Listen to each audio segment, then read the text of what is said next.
છું એમ પોતાથી પોતાના અસ્તિત્વમાં જોર આવે?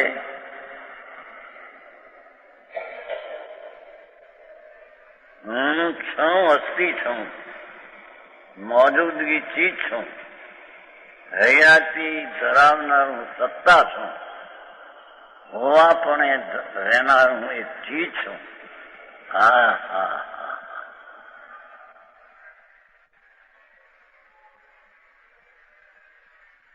હું છું એમ પોતાથી પોતાને રાગથી નહીં, નિમિત્તથી નહીં, હું છું એ પોતાથી પોતાને અસ્તિત્વનું જોર આવે છે, આટલું એનું જોર આવે. હું છું ને, છે ને, છે તો એ અસ્તિત્વ છે એવું અસ્તિત્વનું જોર આવે. એટલે કે હોવા પણ હું છું એવું જે જોર આવે, હું હોવા પણ કાયમ હોવા પણ છું એવું જોર આવે, તો પોતે પોતાને ઓળખે. બહુ સાદી ભાષામાં. તો પોતે પોતાને ઓળખે, સંજ્ઞાન થાય. પોતે પોતાને ઓળખે, એમાં પરને જાણવું હોય તો જે ન, પરને પોતાનું કરવું હોય તો કરી ન શકાય. ખરેખર તો રાગને પોતાનું કરવો હોય તો ન કરી શકાય, કેમ કે એક સમયની અવસ્થા કરતન છે. પોતે પોતાનું સ્વરૂપ છે. એમાં અંતરમાં જાય તો કરી શકાય છે, તો પોતે પોતાનું ઓળખી શકાય છે. પેલા ઉપરથી અસ્તિત્વ જોર આવે. એ શું કહ્યું? પેલું એના ખ્યાલમાં આ છે છે છે છે વસ્તુ છે એવું ઉપરથી એટલે વિકલ્પથી કે બાહ્યજ્ઞાનની પર્યાયમાં પણ આ છે, વસ્તુ છે, અસ્થિ છે, હોવા વાળું તત્વ છે, મોજૂદગી પ્રભુ બિરાજે છે, મોજૂદ. એવું અસ્તિત્વનું ઉપરથી જોર આવે, પછી અસ્તિત્વનું ઊંડાણથી જોર આવે.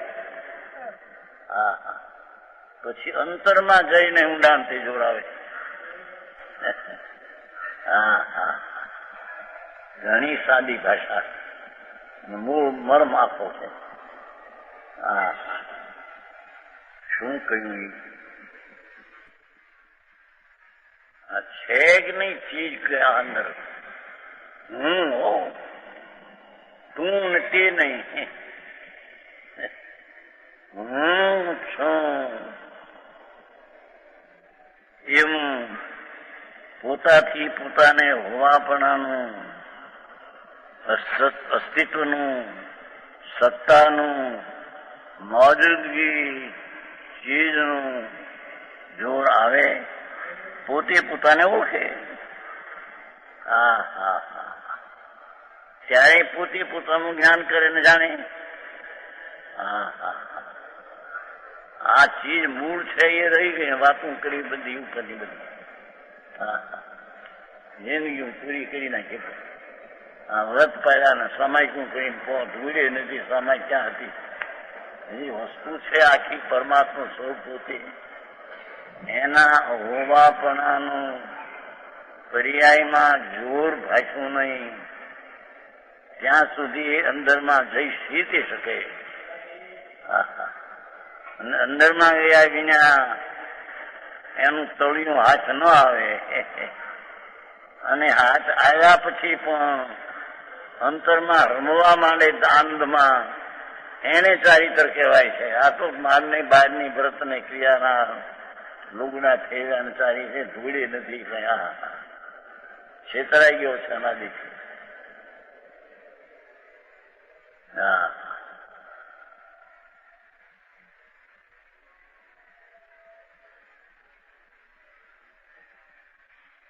પછી અસ્તિત્વનું ઊંડાણથી જોર આવે. એ વિકલ્પ હોય પણ ભાવના જોરદાર હોય. શું કે છે? પોતાની સત્તા છે ટીકાવ એવું હોવાપણાનું ઉપરથી પણ જોર આવે પહેલું, પછી ઊંડાણમાંથી અંદરમાંથી જોર આવે. વિકલ્પ હોય પેલો 73 કહ્યું છે ને કે વિકલ્પ દ્વારા પેલો નિર્ણય કરવો. 73 ગાથા કરતા કરો. હું એક અનાદિ અનંત ઓમ ચૈતન્ય એવી ચીજ આદિ નહીં, અંત નહીં ને વર્તમાન નિત સ્વભાવથી ખાલી નહીં, નિત સ્વભાવ પ્રગટ રૂપ સ્વભાવ છે. એવો એક હું એક છું. એવો ઉપર ઉપર એટલે વિકલ્પથી પહેલો નિર્ણય કરે.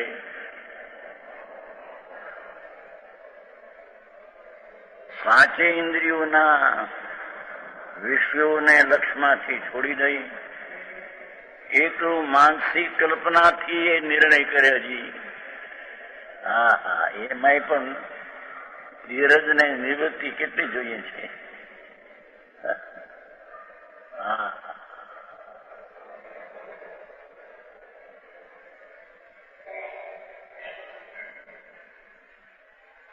એ વિકલ્પો હોય પણ ભાવના જોરદાર હોય, અંતરમાં જવાની ઉગ્રતા હોય પુરુષાર્થની, તો વિકલ્પ છે તૂટીને અંતરમાં જાય. એ સહજ રૂપે જોર આવે. જો ભાવ અંદરમાં જવાનો હોય તો વિકલ્પ તૂટીને સહજ રૂપે જોર આવે. અંતરમાં જવાનો સ્વાભાવિક જોર આવે. હા હા, અમૃત રેડ્યા છે એટલા. ભાષા સાદી અમૃત છે. હા,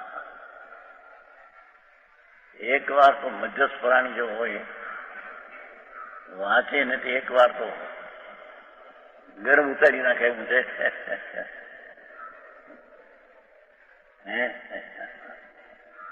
હા હા, સારું તત્વ અસ્થિપણે છે એવું પેલું વિકલ્પથી પણ ઉપરથી જોર આવે. પછી અંદરમાં જવાનું જોર આવે ત્યારે વિકલ્પ તૂટીને એને અંદરમાં સહજ રૂપે જોર આવે.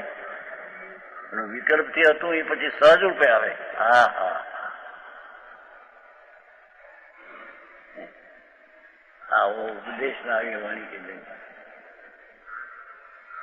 એક વાતું નિશ્ચય ની, પણ બાપુ નિશ્ચય એટલે સત્ય. વ્યવહાર એટલે બધું આરોપિત ઉપચારિક વાતું. હા હા હા,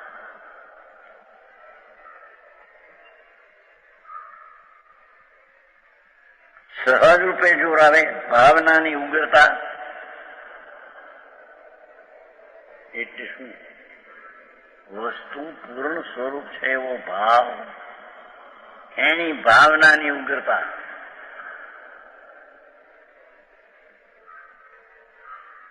પૂર્ણ સ્વરૂપ છે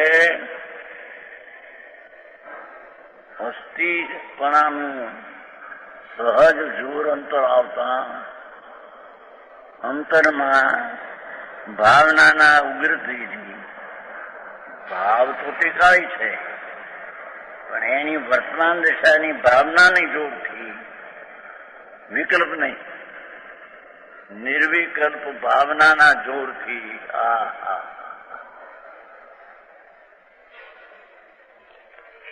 ભાવનાના ઉગ્રતા હોય તો સાચું આવવાનો અવકાશ છે. હા હા, અંતરના તળિયા લેવાનો ભાવ, તળને તપાસવાનો હોય જોરદાર, તો આવવાનો અવકાશ છે ને.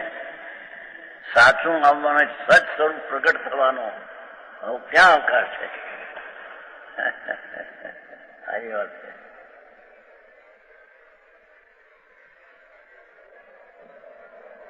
આ તો સાદી ભાષા ગુજરાતી આવી છે.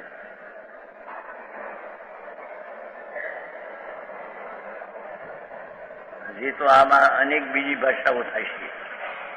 ગુજરાતી ને હિન્દી બે માં આવ્યા છે, પણ હજી બીજી ભાષા થાય છે.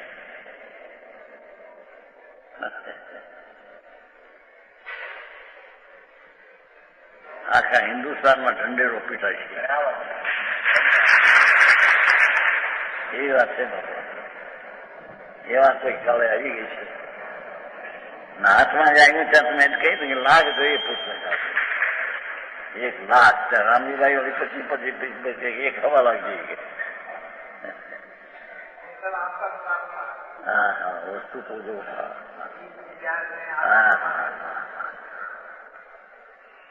વિતરાગતાના ભાવનું રટણ અને રટણ છે. હા હા, દુનિયાની જાણે બાપા. હું પોતે જ્ઞાયક છું એનો અર્થ કે પરની ગમે તે સ્થિતિ અવસ્થા હોવાથી હોય, હું તો પર તરીકે ને જાણનારો છું. એ પણ એવા છે. હા હા, હું એક જાણનારો છું. એમાં પર તરીકે જાણે છે એ પણ વ્યવહાર છે. પરને જાણવાની પર્યાય પણ પોતે પોતાથી થઈ છે.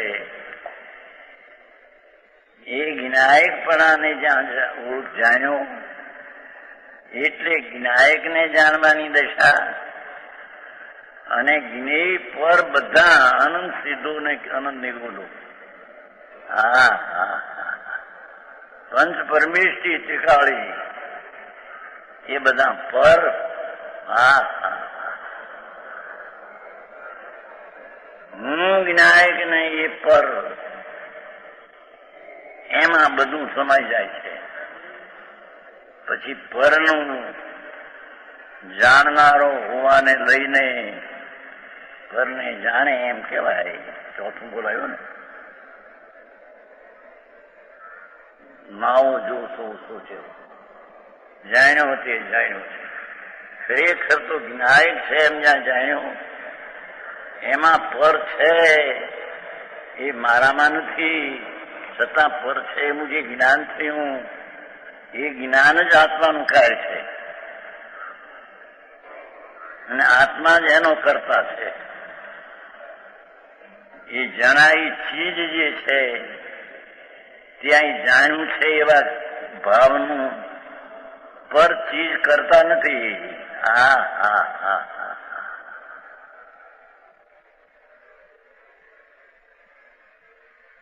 હું વિનાયક છું અને આ બધું પર છે. એમ જે પર છે તેનું જે જ્ઞાન થાય એ પણ પોતાના સ્વભાવની શક્તિના સામર્થ્યને લઈને પરને જાણવાની પર્યાય પોતાથી સ્વતંત્રપણે તે ષટકારકની પંક્તિથી. હા હા હા હા, હું એ વિનાયક છું અને બધું પર છે. એવું પરનું જ્ઞાનની પરિણતિ જે સ્વમાં આવે થાય, એ પણ જ્ઞાનની પર્યાયમાં એ પર્યાય પોતે જ કરતા કર્મકરણ સાધન થઈને પર્યાય થાય. તે પર્યાય પરની અપેક્ષા રાખતો નથી. હા હા હા, તે પર્યાય ત્રિકાળી દ્રવ્યગુણની અપેક્ષા રાખતો નથી. હા હા હા, આવો ભગવાન વિનાયક સ્વભાવ પર્યાયમાં જ આમ જણાનો. હા હા હા, એ જ પર્યાય સ્વતંત્રપણે પરણમીને જણાનું પર્યાય. એ પર્યાયમાં જણાનું ભલે જ્ઞાન અને એ પર્યાયમાં જણાનું ભલે પર. સમજાણું કાંઈ? પણ છે તો પર્યાય સ્વતંત્ર પોતાથી કરતા કર્મ શક્તિ ઉત્પન્ન થઈ રહી છે. જેને પરનું જાણવું પોતાથી થાય તેમાં પરની અપેક્ષા પણ લાગુ પડતી નથી. पंडित जी आई बात है. ऐसे सूर्य के प्रकाश में गुरु को नहीं देखे तो क्या? આવી ચીજ છે ભાઈ. રણલોકના નાથ જૈનેન્દ્ર દેવ. એ પગાર છે ને.